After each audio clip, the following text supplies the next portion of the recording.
I think I've been settling. My fiancé said 12 days before our wedding, after I had paid 80% of our $38,000 budget. I didn't cry, beg, or fight her. I opened our vendor spreadsheet and started calling them one by one. 4 days later, the venue, florist, caterer, and photographer were all canceled, and the final email I sent her had only one attachment.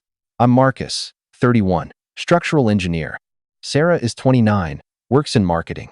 We'd been together 5 years, engaged for 14 months. We lived in a 2-bedroom apartment that I found, I furnished, and I paid 60% of the rent on because she said her salary didn't stretch that far. I never argued about it.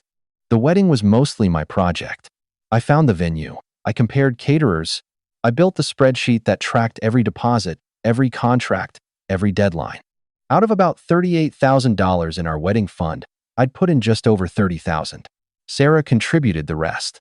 She handled the Pinterest board and the color palette. That was her side of the planning. I'm not saying this to score points. I'm saying it because it matters later. I loved Sarah the way I do most things: steady, consistent, no drama. I showed up. I didn't make her guess. I wasn't the guy who sent flowers for no reason or planned surprise weekend trips. I was the guy who packed both our honeymoon bags 3 weeks early and put a handwritten day-by-day itinerary inside hers because I wanted her to be excited. She never opened that bag. I know because the zipper tag was still in the exact position I left it in. I checked, once, about a week before everything happened. I don't know why I checked. Maybe I already knew something was off and didn't want to name it yet. Early in our relationship, maybe 6 months in, Sarah said something I filed away and didn't think about again until much later. We were lying in bed, and she said, "You're the kind of guy I should want." I remember smiling. I took it as a compliment. It wasn't. I just didn't know that yet. We had a normal life. We had routines.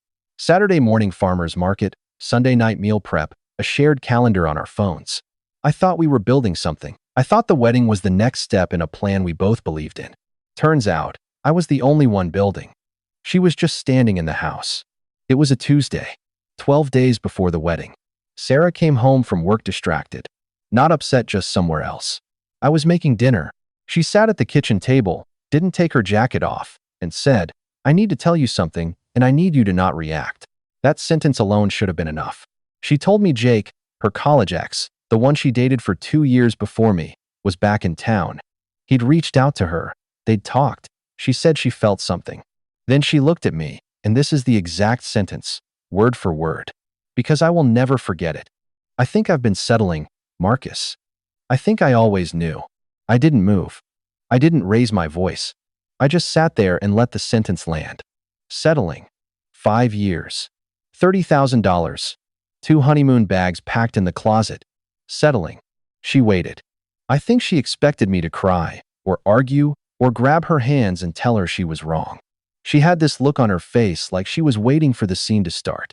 I asked one question. "Are you telling me you want to leave, or are you asking me to convince you to stay?" She blinked. Then she said, "I just want to know you'd fight for me." I looked at her for a long time. Then I said, "I'm not going to do that." She looked confused. Like the script had gone wrong. Like I'd missed my line. I cleared the table, washed the dishes, walked into the second bedroom and closed the door. I sat on the edge of the guest bed in the dark for a long time. I won't pretend I wasn't hurt. I was. It was the kind of hurt that doesn't come with tears, it comes with math. I started calculating what I'd lose on the venue deposit, what the caterer's cancellation window was, whether the florist had a refund clause or just a credit. I didn't sleep that night. But by 3 a.m., I had a plan. Sitting alone in that room, I started seeing things I'd been ignoring for years. There was a party, maybe 3 years back. One of Sarah's college friends asked how we met, and Sarah laughed and said, "Marcus is my safe choice." Everyone laughed. I laughed too. I told myself it was a joke. There was her Instagram. I'm not a social media person, but I'd noticed she still had a highlight reel from college. Weekend trips, concert photos, bar nights. All with Jake. She'd never posted a single photo of us. Not one. When I asked about it once, she said, "I'm just not that kind of person anymore." But the highlights were still there. Archived, maybe, but not deleted. There was the time she was on the phone with her mother, Linda, and I walked into the room mid-sentence. She said, "He's not exciting, but he's good." She saw me, smiled, and changed the subject. I told myself that good was enough. And then there was the wedding itself. 14 months of engagement, and Sarah never once asked what anything cost. Never offered to put in more. Never questioned a single vendor. Never even opened the spreadsheet. I'd send her updates florist confirmed. Here's the arrangement options, and she'd reply with a thumbs up emoji. One time I sent her 3 catering menus to compare, and she said, "You pick, you're better at this stuff." It wasn't that she trusted me to handle it. It was that it wasn't her project. She was attending an event I was building for her, and she didn't care enough to check the invoice. Sitting in that dark room, I replayed her sentence from 6 months into our relationship. "You're the kind of guy I should want." That was never a compliment. That was a disclaimer. She was telling me, as clearly as she knew how, that I checked the boxes but didn't move the needle. And I heard it, and I smiled, and I spent the next 4.5 years proving her right by being exactly the reliable, unglamorous, spreadsheet-keeping partner she never actually wanted. The next morning, Sarah came out of the bedroom acting like nothing happened. She made coffee, poured me a cup in my usual mug, sat across from me, and said, "So, we're okay, right? I just needed to get that off my chest." I didn't answer. She took my silence as a yes. She kissed me on the forehead, grabbed her keys, and left for work. She thought honesty was the hard part. She had no idea what was coming. I started making calls the next day during my lunch break at work. I sat in my car in the parking garage and went down the list. Riverside Conservatory canceled. The caterer canceled. The florist, the DJ, the photographer, the rental company for the chairs and linens, the bakery for the cake all canceled. 7 vendors in 4 days. I read every contract. I calculated every refund window. I was polite on every call. One coordinator asked if everything was okay. I said, "Just a change of plans." Another one, the florist, I think said, "I'm so sorry to hear that." I said, "Thank you," and moved on to the next number on the list. I'll be honest, the calls weren't easy. Each one made it more real. Each confirmation email that landed in my inbox was another line item proving that the life I'd planned was being decommissioned. But I didn't stop. Stopping would have meant thinking, and thinking would have meant feeling, and I wasn't ready for that yet. On Thursday, I drove across town and signed a lease on a 1-bedroom apartment. $1,200 a month. No second bedroom, no guest bed, no room for anyone but me. Sarah didn't notice any of it. She was busy telling people her version. She told her mother, Linda, that we'd had a rough conversation but were working through it. She told our mutual friend Priya that I'd been distant ever since she opened up to me. She didn't tell either of them what she'd actually said. Not the word settling. Not Jake's name. Not the sentence she didn't finish. Linda texted me on a Wednesday night.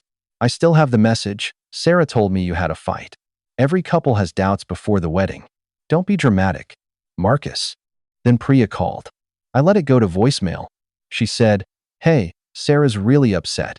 She feels like you're punishing her for being honest with you. That's not fair, Marcus. She came to you because she trusts you." I saved the voicemail. Then Linda texted again. The next morning, "My daughter chose you. The least you could do is choose her back." That one I read twice. Chose me. Like I should be grateful. Like being someone's backup plan was a gift I hadn't earned yet. They were all still planning the wedding. Linda had texted Sarah about the seating chart that same week. Priya had confirmed her +1. None of them knew that 7 vendors had already sent me cancellation confirmations. None of them knew I'd signed a lease. I wasn't hiding it. I just wasn't performing it. There's a difference between keeping a secret and closing a file. I wasn't looking for evidence. I didn't need to. I was the evidence. That Friday, I sat down at my desk after work and pulled up the joint savings account we'd opened for the wedding. The total was $38,400. I clicked through the transaction history going back 14 months. My deposits, $30,720. Hers, $7,680. I already knew the numbers. I'd been tracking them since we opened the account, but seeing them laid out every bi-weekly transfer from my paycheck next to her occasional lump sum, it looked different now. 80%. I had paid 80% of a wedding where the bride told me she was settling. I screenshotted the transaction history. Not because I was building a case. Because I'm an engineer and I document things. It's what I do. Then I opened my email. 7 cancellation confirmations, all received within the past 4 days. Each one addressed to me because I was the one who'd booked them. I was the primary contact on every contract.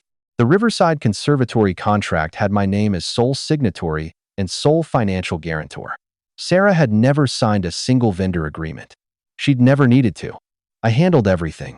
I sent a formal cancellation letter to the conservatory requesting that the refund be directed to my personal account, not the joint one. The contract gave me that right. I was the only name on it. Then I checked my phone. 14 voicemails in 3 days. The first few were gentle, just checking in. Want to make sure you're okay. By day 2, the tone shifted. Priya. Marcus, Sarah is crying every night. You need to talk to her. Linda, on the last voicemail, and I can still hear her voice. You are ruining my daughter's life because of one conversation. You should be ashamed of yourself. I saved every one of them. Not to use as ammunition. I don't delete things. I'm the kind of person who keeps every receipt in a folder and every email in an archive. It's not strategic. It's just how I'm wired. I sat there for a while after that. The apartment was quiet. Sarah was at a friend's place.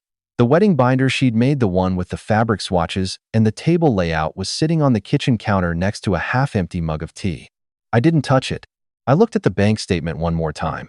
80%. I'd funded 80% of a future that she was already halfway out of. The receipts didn't feel like weapons. They felt like invoices for a service that was never real. I closed my laptop. Checked the lease start date one more time. Confirmed the move-in logistics. Set a reminder on my phone for Saturday morning. Everything was accounted for. Every dollar. Every email. Every voicemail. The only thing I didn't have on file was a reason to stay. Saturday morning, Sarah went to brunch with 2 of her friends. She texted me before she left. Back by 2. Love you. I didn't reply. By the time she got back, I was gone. I moved out in about 3 hours. I took what was mine, which, honestly, was most of the practical stuff. The desk, the bookshelf, my clothes, my tools, my laptop, the kitchen appliances I'd bought. I left everything of hers exactly where it was. Her clothes in the closet, her shoes by the door, her wedding binder on the counter. I didn't touch any of it. I didn't leave a note. I thought about it, and there was nothing I wanted to say that wouldn't sound like either an apology or an accusation, and I wasn't interested in either. The ring, I put it in a small padded envelope. I wrote the store name, the purchase date, and the receipt number on the outside. I mailed it back to the jeweler for store credit. I didn't leave it on the counter. I didn't throw it away. I returned it, the same way you'd return a product that didn't match the description. That afternoon, I sent Sarah one email. Subject line, logistical closure. The body listed everything she needed to know. Vendor cancellations with reference numbers, refund amounts, and where they were being routed. The lease termination date for our shared apartment. A note that her belongings were untouched and she had 30 days to collect them. It was formatted like a project decommission report. No emotion, no, I wish things were different. No, I hope you understand. Just line items and dates. I BCC'd myself. Changed my phone number the same afternoon. Activated the new one, set up my voicemail, put the old SIM card in a drawer. She called my old number 41 times that weekend. I know because the carrier sent me a summary before the line was fully disconnected. 41 calls. Not one of them reached me. By Sunday night, I was sitting on a mattress on the floor of my new apartment, eating takeout, staring at a wall that had nothing on it. It was the quietest I'd felt in 5 years. 3 weeks went by. My new apartment was mostly empty. A desk, a mattress on the floor, a lamp, my laptop, a box of engineering textbooks I hadn't unpacked yet. I'd started cooking again. Simple stuff, rice and eggs, soup from a can. I went to work. I came home. I didn't check social media. I didn't ask anyone about Sarah. I didn't think about her as much as I expected to, and I didn't know whether that meant I was healing or just numb. It was a Thursday evening when she showed up. I heard the knock and almost didn't answer. I wasn't expecting anyone. I opened the door, and there she was. Sarah, standing in the rain, mascara running, holding a folded piece of paper in both hands. It took me a second to realize what it was: a printed copy of my logistical closure email. She'd found my address. I don't know how. Probably through Priya, who probably got it from someone at my office. It didn't matter. She looked at me and said, "Marcus, please, can we just talk?" I leaned against the doorframe. I didn't block the door. I didn't invite her in. I just stood there. "Go ahead," I said. She started with the apology. "I made a mistake. I was confused. Jake reached out and I panicked. And I said something I didn't mean. I didn't mean settling. I didn't. I chose you, Marcus. I chose you. I let her finish. Then I said, you told me you were settling. I believed you. She shook her head. That's not I was scared. Every bride gets scared before the wedding. I just expressed it wrong. You named another man, I said. That's not fear. That's a decision. She switched. I could see it happen. The apology wasn't working, so she moved to something else. So you just what? You erased 5 years? You canceled everything. You moved out. You changed your number without even talking to me? Without giving me a chance to fix it? You had a conversation with me, I said. I listened. Then I acted on what you said. That's not fair. You're right. None of this is. She stood there for a second, breathing hard. Then the bargaining started. We can redo the wedding. A smaller one. I'll pay for it, all of it. I'll do whatever it takes, Marcus. Tell me what you need and I'll do it. There's nothing to redo, I said. The file is closed. She flinched at that. I don't think she expected the language. She expected emotion, anger, tears, accusations. Something she could work with. Instead, she got paperwork. Then she went somewhere else. Softer. She said, don't you remember our first trip? The cabin upstate? You told me I was your person. You held my hand the whole drive. Don't you remember that? I did remember it. I remembered every part of it. And for just a second, standing there in the doorway, I felt something shift, not toward her, but inward. A small, honest ache for the version of me who believed that trip meant what I thought it meant. I said, I remember. But that person doesn't live here anymore. Her face crumbled. Not the performative kind of crumbling, not the kind she might have rehearsed on the drive over. This was real. I could see the exact moment she understood that I wasn't being cold to punish her. I wasn't holding out for a better apology. I wasn't playing a game. I was just done. The way you're done with a contract that expired. She pressed the printed email against her chest and said, do you even care that I'm standing here right now? I looked at her. Not with anger. Not with satisfaction. Not with sadness. Just nothing. The kind of nothing that takes 5 years to earn. I hope you find what you're looking for, Sarah. I really do. But it has nothing to do with me. I stepped back inside. I put my hand on the door. And I closed it, not a slam. Just a click. A small, ordinary, mechanical sound. I heard her crying on the other side. Then a long silence. Then footsteps, getting quieter. Then nothing. I put on my headphones, sat down at my desk, opened my laptop, and went back to a project I'd been working on, a load analysis for a pedestrian bridge in another state. I worked for about 2 hours. The rain stopped sometime around 9. A few things happened after that, and I'll keep them brief because, honestly, most of it wasn't dramatic. It was just consequence. Linda, Sarah's mother, called my mom, told her I was heartless, that I'd humiliated her daughter, that I should be ashamed of how I handled things. My mom listened. Then she said, my son made a decision. I respect it. That was the end of that conversation. Linda posted something on Facebook a few days later. I didn't see it, but a college friend of mine screenshotted it and sent it to me. It said something like, when a man throws away a good woman over one honest conversation, that tells you everything about his character. A few people liked it. A few people commented things like, stay strong, mama. I didn't respond. I didn't post anything. I didn't share the bank records or the cancellation emails or the voicemails. I didn't need to. The truth came out the way it usually does, slowly, sideways, through the people who were actually paying attention. About 3 weeks after the doorstep, Priya reached out. She'd been talking to Sarah, who finally admitted that Jake, the ex she'd blown everything up for, had ghosted her within a month. He wasn't interested in a relationship. He never was. He was passing through town, and she was a familiar name in his phone. That was it. The whole thing. The 5-year relationship, the $38,000 wedding, the word settling, all of it for a guy who didn't even text her back. Priya texted me, I owe you an apology. I didn't know the full picture. I shouldn't have called you dramatic. I replied, no need to apologize. I hope Sarah's doing well. I meant it. Or I didn't. It doesn't really matter. It's what you say when a file is closed and you've got nothing left to add. A few other people reached out after that. A couple of mutual friends who'd heard Sarah's version first and were now hearing the rest. One of them, a guy named Derek, who'd been invited to the wedding, texted me, man, I had no idea. I'm sorry. I told him there was nothing to be sorry about. And I meant that, too. Nobody owed me anything. The people who believed Sarah's version believed it because that's the only version she gave them. I didn't blame them for that. I just didn't need their opinion to know I'd made the right call. Sarah moved in with her mother. Our old apartment sat empty for 2 months until the lease ran out. She couldn't afford it alone. The wedding refunds, every dollar went into my personal account because my name was the only one on the contracts.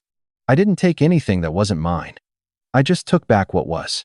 3 months after I moved into my new place, I finally hung something on the wall. Not a photo, not a memory. A framed blueprint of the first bridge I helped design, back when I was 24 and still an intern, and thought engineering was the most important thing in the world. It still might be. I made coffee that morning, sat at my desk, looked at the blueprint. The apartment was quiet and clean and mine. The file was closed. There was nothing left to do with it. And for the first time in a long time, I felt like I could breathe without checking whether someone else was comfortable with how I was breathing. That was enough. That was more than enough.